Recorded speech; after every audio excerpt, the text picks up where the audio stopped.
Hello your books, स्वागत है आप सभी का योर बुक्स चैनल में, जहां पर आप देख सकते हैं कंप्लीट बुक समरीज। फिजिक्स वाला और अलक पांडे बायोग्राफी इन हिंदी। फिजिक्स वाला अलक पांडे का जीवन परिचय। भारत में एडटेक कंपनी की शुरुआत काफ़ी पहले हो गई थी, जहां बायजूस, अनअकैडमी व वेदांतु जैसी कंपनी इसका फ़ायदा उठाकर इस इंडस्ट्री के बिग बॉस बन गए। लेकिन इसी कोविड-19 के दौरान मार्केट में एक नए एडटेक स्टार्टअप की एंट्री हुई, जिसने पिछले करीब एक साल से इन सभी जायंट्स की नींद उड़ा रखी है। यह कहानी एक ऐसे लड़के की है जिसकी फाइनेंशियल कंडीशन इतनी बुरी थी कि उनकी पढ़ाई के लिए पेरेंट्स ने अपना घर तक भेज दिया था। लेकिन आज उसी लड़के ने इंडिया की बड़ी बड़ी एडटेक कंपनी की हालत ख़राब कर रखी है। यह बात है फिजिक्स वाला की, जो शुरू होने से सिर्फ 2 साल के अंदर एक यूनिकॉर्न स्टार्टअप बन गया। खास बात तो यह है कि एक यूट्यूब चैनल से शुरू हुआ फिजिक्स वाला आज एडटेक जायंट्स को बड़ी टक्कर दे रहा है।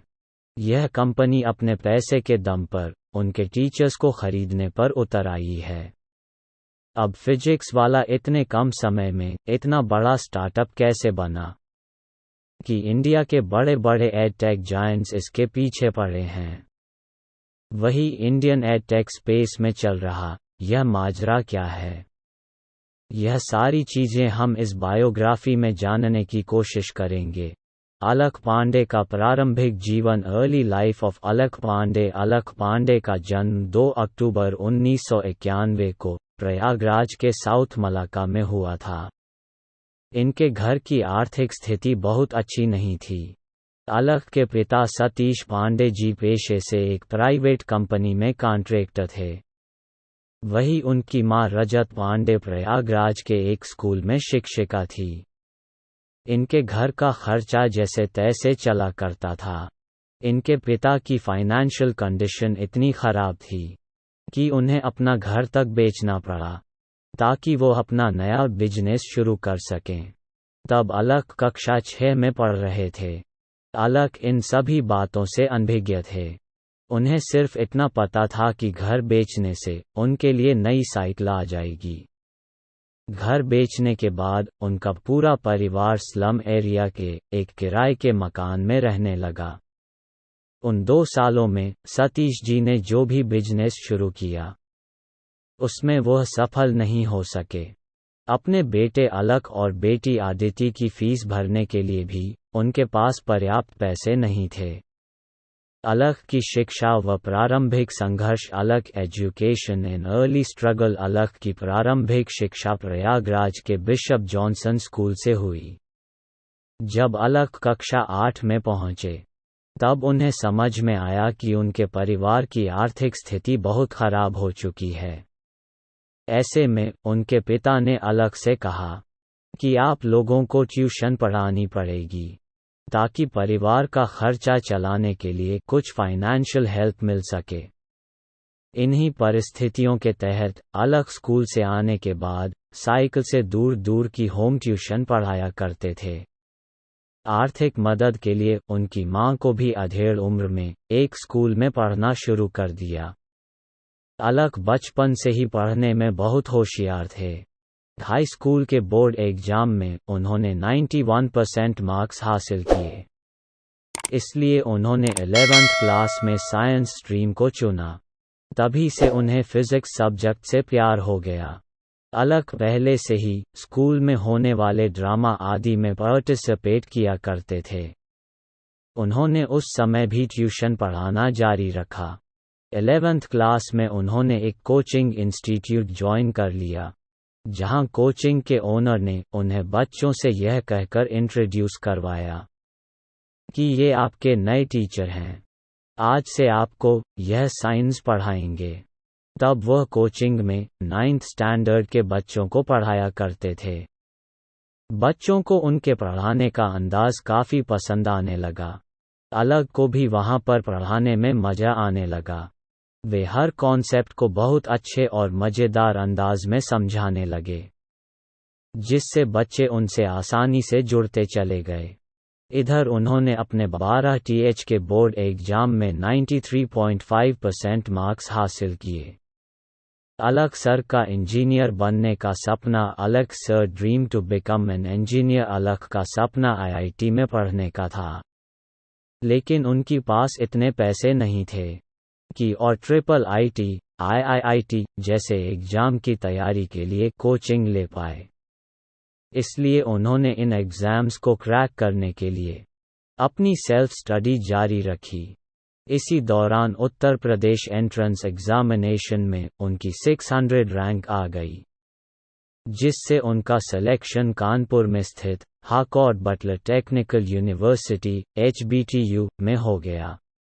लेकिन उन्हें यहाँ पढ़ने के लिए बैंक से एजुकेशन लोन लेना पड़ा, यहाँ तक कि उन्हें अपने रिश्तेदारों से भी पैसे मांगने पड़े। उन्होंने एडमिशन तो ले लिया, लेकिन ब्रांच की ज़्यादा जानकारी न होने के कारण उन्होंने मैकेनिकल इंजीनियरिंग ब्रांच को चुन लिया। उन्होंने यह ब्रांच इसलिए भी चुनी ताकि उन्हें फिज़िक्स पढ़ने का मौका मिलेगा।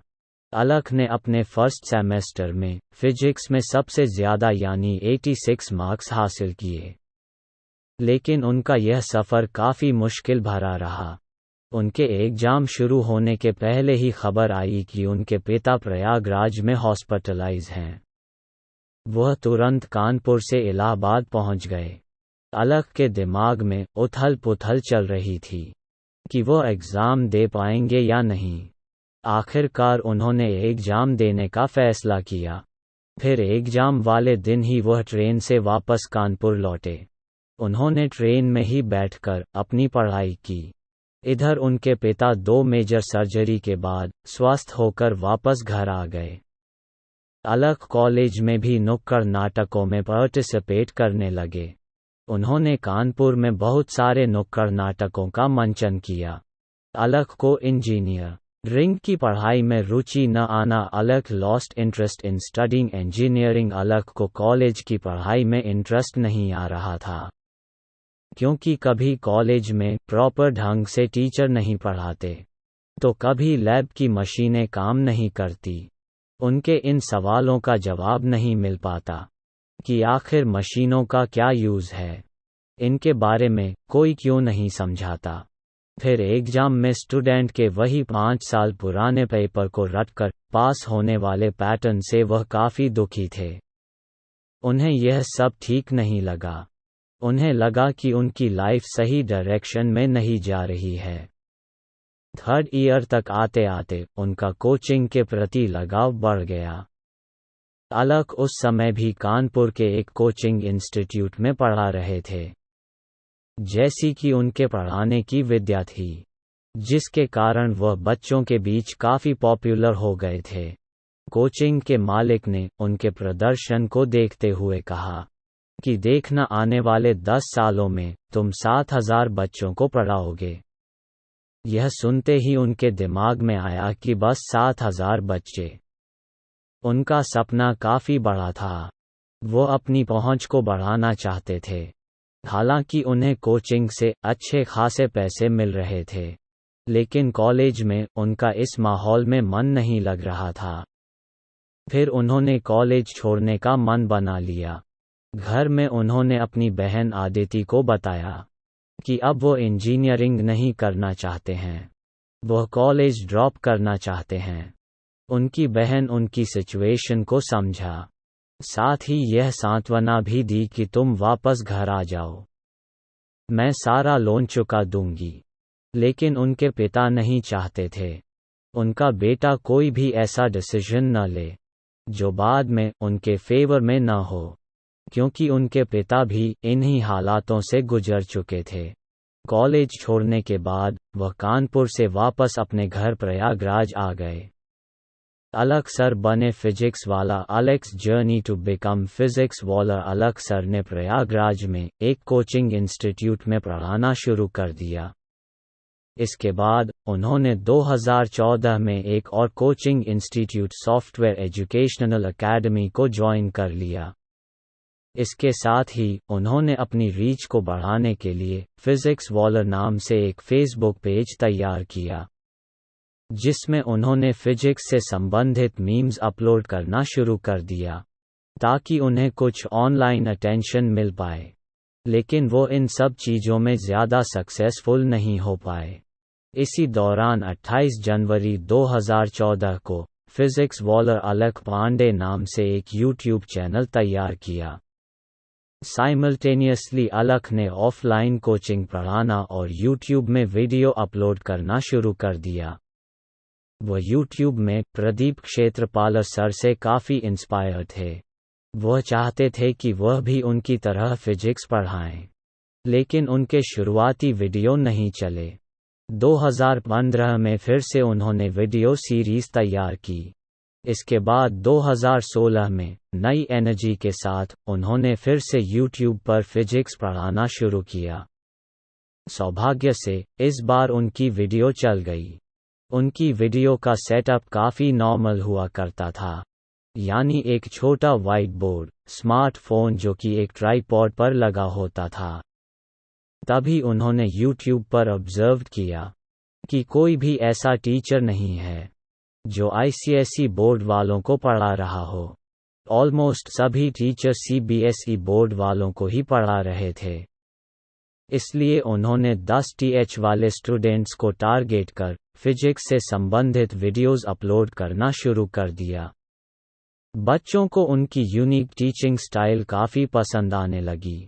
कमेंट सेक्शन में वह स्टूडेंट्स के कमेंट्स को सजेशंस के तौर पर देखा करते थे। फिर फीडबैक मिलने के बाद वह अपनी टीचिंग में और भी सुधार करने लगे। अलख सर को यूट्यूब से मिला पहला भुगतान। अलख sir got first payment from YouTube continuously video डालने के बाद एक साल में करीब 10,000 सब्सक्राइबर्स भी पूरे हो गए, जिसका आउटकम यह निकला कि 2017 के आखिर में उन्होंने ऑफलाइन ट्यूशन पढ़ाना भी बंद कर दिया। उन्हें उस समय तक यह भी नहीं पता था कि यूट्यूब से अच्छी इनकम की जा सकती है। उनके दोस्त संजीव बोस ने उन्हें चैनल को मोनेटाइज करने का सजेशन दिया। फिर चैनल के मोनेटाइज होते ही उनकी पहली इनकम 8,000 रुपये की थी। उनका हमेशा से ही ये मकसद था कि वो अपनी वीडियो से ऐसे बच्चों की हेल्प कर सकें जो कम्पेटिटिव एग्ज़ाम्स की महंगी कोचिंग इंस्टीट्यूट का खर्चा नहीं उठा पाते। इसलिए वो और नीट से संबंधित कंटेंट को भी अपनी वीडियोस में डालने के लिए लगे। वो अब वीडियोस की फॉर्म में मॉक टेस्ट, टेस्ट सीरीज और various problems related videos, motivational videos और लाइव वीडियोस भी करने लगे। फिजिक्स वाला ने ऐप लॉन्च की। फिजिक्स वाला लॉन्च्ड इट्स ऐप 2020 में, जब भारत में लॉकडाउन लग गया था। तो सभी स्टूडेंट ऑनलाइन क्लासेज में ही भरोसा करने लगे। इस बीच जो बच्चे जी मेंस और नीट की तैयारी कर रहे थे, उनके लिए अलख सर एक डेडिकेटेड ऐप फिजिक्स वाला लेकर आए, जहां स्टूडेंट्स अलख सर के साथ लाइव इंटरैक्शन कर सकते थे। इस ऐप का सब्सक्रिप्शन चार्ज मात्र 999 रुपये था। इसे बच्चों का अलग सर के प्रति प्यार कहें या कुछ और, क्योंकि फिजिक्स वाला ऐप लॉन्च के दिन ही क्रैश हो गई, क्योंकि अधिक संख्या में इसका प्ले स्टोर से डाउनलोड हुआ। प्ले स्टोर में इस ऐप के लॉन्च होने के 32 घंटे बाद ही इसके 1.5 लाख डाउनलोड हो चुके थे। यह ऐप पूरे प्ले स्टोर में ट्रेंड कर रहा था। इस ऐप में स्टूडेंट्स को लाइव क्लासेस, प्रॉपर नोट्स और मॉक टेस्ट से संबंधित कंटेंट मिलने लगे, जो कि बाकी एडटेक कंपनी के मुकाबले 10 गुना कम रेट पर थे, जिसने भारत में सच में एक रेवोल्यूशन ला दिया था। इसके बाद अलख सर ने अपने सेटअप को अपग्रेड किया, अपनी वीडियो क्वालिटी भी इम्प्रूव की। ऐप में बढ़ते इनरोलमेंट को देखते हुए अलख सर ने डिफरेंट बैच के डिफरेंट कोर्स के लिए अलग अलग टीचर्स को अपॉइंट किया। उन्होंने इंटरव्यू और डेमो क्लासेस के आधार पर 4 नए टीचर्स को टीम में शामिल कर लिया। अलक सर ने 75 करोड़ का ऑफर ठुकराया। Alakh sir rejected the offer of 75 crore. Alakh sir की पॉपुलैरिटी को देखते हुए एक जायंट एडटेक कंपनी ने उन्हें 75 करोड़ों का ऑफर दिया, जिसे उन्होंने ठुकरा दिया। इस बात का बदला लेने के लिए उस एडटेक कंपनी ने उनके टीम को तोड़ना शुरू कर दिया। फिर पीडब्ल्यू के टीचर्स को अपनी कंपनी में लेना भी शुरू कर दिया। इस बात से आहत अलक सर ने उस कंपनी के लिए एक वीडियो अपलोड किया, जिसमें उन्होंने अपना मोटिव क्लियर किया। अगर तुम एक अलक पांडे ले जाओगे तो मैं 100 अलक पांडे खड़ा कर दूंगा। वो अपनी टीम में देश के दिग्गज और प्रतिभाशाली टीचर्स को लेकर आ गए, जहां उन्होंने इन टीचर्स साथ मिलकर पीडब्ल्यू के प्लेटफॉर्म को और भी ज़्यादा बेहतर किया। फिजिक्स वाला पर बनी वेब सीरीज ऑन फिजिक्स वाला। फिजिक्स वाला यानी अलक सर की जर्नी पर एक 6 एपिसोड की वेब सीरीज बनी है, जो बहुत ही जल्द OTT प्लेटफॉर्म पर रिलीज होने वाली है। अभी हाल ही में अलक सर ने अपनी दोस्त शिवानी दुबे से एंगेजमेंट भी की है। फिजिक्स वाला की अन्य उपलब्धियां अदर अचीवमेंट्स ऑफ फिजिक्स वाला के प्रॉपर नॉलेजेबल वीडियोस व नीट और जी के लिए टीचर्स का इंटरैक्शन सेशन की वजह से आज काफ़ी बच्चों का सिलेक्शन बड़े और अच्छे कॉलेज में हो रहा है। आज फिजिक्स वाला ने अपने अलग कम्पेटिटिव एग्ज़ाम्स की तैयारी के लिए अपने प्लेटफॉर्म को अलग अलग भाषाओं में एक्सटेंड भी किया। लॉकडाउन के बाद फिजिक्स वाला को वह ऑफलाइन मोड में भी ले गए, जहां आज 20 से ज़्यादा शहरों में फिजिक्स वाला की ऑफलाइन कोचिंग सेंटर भी हैं। अभी हाल ही में कोटा राजस्थान में फिजिक्स वाला की गूंज आसमान तक सुनाई दे रही है, जहां उन्होंने पीडब्ल्यू विद्यापीठ की स्थापना की, जिसकी फीस बाकी कंपेटिटर्स इंस्टीट्यूट की तुलना में काफ़ी कम है, जिसे अधिकतर सभी बच्चे अफोर्ड कर सकते हैं। फिजिक्स वाला के को-फाउंडर प्रतीक माहेश्वरी फिजिक्स वाला कंपनी की बैकबोन है, जहां अलक सर और प्रतीक माहेश्वरी ने फंडरेज करते हुए $1 मिलियन जुटाए, जिसके चलते आज फिजिक्स वाला कंपनी देश की 100 पहली यूनिकॉर्न कंपनी बन गई, जहां आज पीडब्ल्यू में 2000 से ज़्यादा एम्प्लॉय, 500 टीचर्स और 200 एसोसिएट प्रोफेसर हैं। इसके साथ ही पीडब्ल्यू की पॉपुलैरिटी भारत में ही नहीं बल्कि पाकिस्तान, नेपाल, बांग्लादेश जैसे कई देशों में भी है, जिससे कहा जा सकता है कि PW is not a brand, it's an emotion. और ऐसे ही इंटरेस्टिंग बुक समरीज और नॉलेज से भरे वीडियोस देखने के लिए हमारे चैनल योर बुक्स को सब्सक्राइब करें। अगर आप अपनी किसी पसंदीदा बुक की समरी सुनना चाहते हैं तो उस बुक का नाम हमें ज़रूर बताएं। मैं जल्द ही आपके लिए एक नया वीडियो लेकर आऊँगा। तो चलिए मिलते हैं अगली वीडियो में। आपका समय शुभ हो।